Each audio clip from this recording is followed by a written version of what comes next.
How's it been with Rossy? Like, I know that you kind of didn't have that crossover because you weren't called up yet necessarily, but you were Hmm. teammates with him at some point, right? I mean, what's the general vibe with him? Yeah, he's great. I mean, his energy is really just incredible. He brings that energy every day. He's able to keep the guys loose, keep everybody invested in what we're trying to do. And I think he's just so relatable because he played so recently, that he really understands what guys are going through. He gets it. He's been a part of it. He's been around this team, this atmosphere.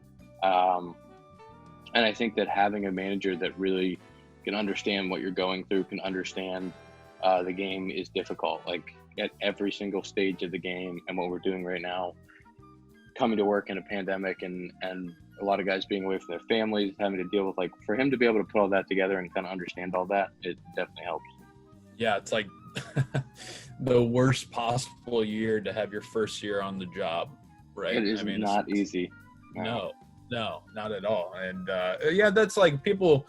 I don't know. I just felt like people were looking so into that when they hired him, or they're talking about hiring him, of just like, oh, he won't be able to get in their ass because they're their friends. I'm like, he was doing that when he was, the catcher in 2015 and 2016. So Yeah, that was his MO as a player, was that he wasn't afraid to get in anybody's ass, and he wasn't afraid to kind of ruffle feathers and make sure the guys were doing the right things, and that's what he'll do as a manager too. And he's been really good at riding that line so far.